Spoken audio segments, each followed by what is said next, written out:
আমাদের আবাস যোজনা নিয়ে অনেক অনেক ক্ষোভ আছে।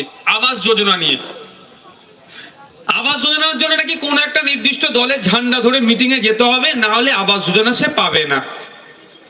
আমি কোনো দলের এখানে বিরোধিতা করতে আসছি না, কিন্তু আমি যদি সচেতন হই, আমার বাসস্থানের অধিকার মৌলিক অধিকারের মধ্যে পড়ছে, আমি কেন আমার বাড়ির জন্য কেন রাজনৈতিক দলের ঝান্ডা ধরবো, এ কথা যদি আমি বলতে শুরু করি আমরা, তাহলে কিন্তু ওরা সাহস পাবে না বাড়ির জন্য ঝান্ডা ধরতে হবে।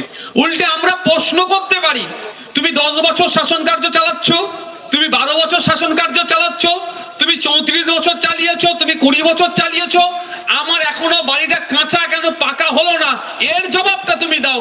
এই প্রশ্নটা আমরা করব।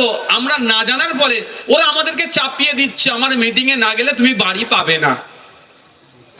বাড়ির জন্য মিটিং এ যেতে লাগে না, ওটা আপনার অধিকার, আপনাকে বুঝিয়ে দিতে হবে। সবাই যদি আমাদের অধিকার সম্পর্কে সচেতন হয়ে যায়, ওরা এই নোংরামিটা আমাদের সাথে করতে পারবে না। এই সচেতন কিভাবে হবে? যেমন আমরা বক্তব্য আমরা দিচ্ছি সেটা আলাদা ব্যাপার। আপনারা সংবিধানের কপি একটা করে রাখুন, 12 থেকে 35 নম্বর ধারাটা খুলে দেখুন না সংবিধানের, সেখানে আপনার মৌলিক অধিকারের কথা বলা আছে। আপনাকে আপনার অন্ন, বস্ত্র, খাদ্য, শিক্ষা সবের ওখানে অধিকার ওখানে সুনিশ্চিত করা আছে। আপনি কেন আপনার অধিকারের জন্য অন্যের কাছে হাত বাঁধবেন?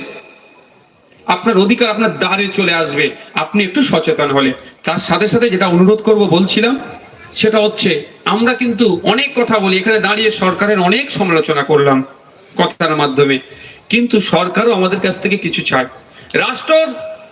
রাষ্ট্রের কাছ থেকে আমরা যেমন আমাদের মৌলিক অধিকার চাই, রাষ্ট্র আমাদের কাছে কিছু চায়, আমাদের কিছু কর্তব্য আছে, ফান্ডামেন্টাল ডিউটিস, মৌলিক দায়িত্ব আমাদের আছে।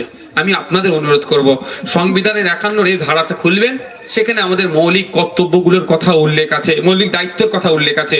আপনাদের অনুরোধ করব আমাদের মৌলিক দায়িত্বগুলো পালন করবে। ছোট্ট কথা, এখানে একটা কথা বললে বুঝতে পারবেন, আমাদেরকে দায়িত্বশীল নাগরিক হয়ে উঠতে হবে। কেমন দায়িত্বশীল নাগরিক? আমি এটা মেলার প্যাগনাল চলছে, আমার অনেক কথা হয়তো অনেকে কষ্ট পেতে পারেন, কিন্তু কিছু করার নেই আমার। আমি দুটো কথা বলবো। একটা হচ্ছে আমাদের যুব সমাজ দেখবেন এখন গুটখাতে আসক্ত হয়ে পড়েছে।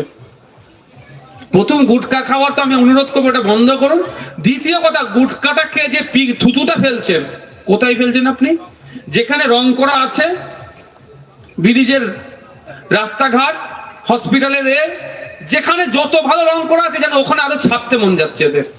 কি হচ্ছে? আমাদের ওই রংটা আমাদের টাকাই করেছে, আপনার আমার ট্যাক্সের টাকাতেই রং করেছে, আর আপনি আমি সেটা কি খারাপ করে দিচ্ছি? এটা থেকে দূরে থাকুন। দ্বিতীয়ত, এই যে পলিথিনের ব্যবহারের কথা হচ্ছে, পলিথিন ব্যবহার এখন নিষিদ্ধ হয়েছে, সম্ভবত 70 মাইক্রন না কত আছে। এইগুলো আমাদেরকে দেখতে হবে। এই ধরনের ছোট ছোট জিনিসগুলো আমাদেরকে দিয়ে শুরু করতে হবে। আমরা নাগরিক, দায়িত্বশীল নাগরিক হয়ে উঠবো। আমরাও তো সবাই যারা আছি সবাই এক বাক্যে আমি মনে করি আমার সাথে সহমত হবে, আমাদের ভারতবর্ষ পৃথিবীর শ্রেষ্ঠ আসনে উপনীত হোক, আমরা তো সবাই চাই, তাই তো নাকি? এটা এক বাক্যে উত্তর দিলে ভালো লাগে না? চাই তো নাকি আমরা আমাদের দেশ পৃথিবীর শ্রেষ্ঠ আসনে থাকুক? তো পৃথিবীর শ্রেষ্ঠ আসনে থাকলে মোদিজি, রাহুলজি, মমতা দিদি এরা একার দ্বারাই পারবে না।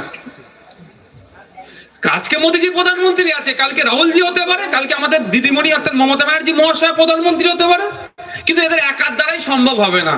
আপনাকে আমাকেও দায়িত্ব নিতে হবে।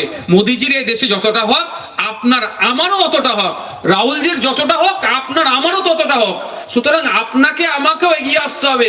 আমার দেশ কিভাবে পৃথিবী শ্রেষ্ঠ আসনে উপনীত হয়, পৃথিবী শ্রেষ্ঠ আসনে উপনীত করতে গেলে আপনাকে আমাকে দায়িত্বশীল নাগরিক হয়ে উঠতে হবে। দায়িত্বশীল নাগরিক আপনি আমি, আপনার আমার বাড়ি থেকে শুরু হব।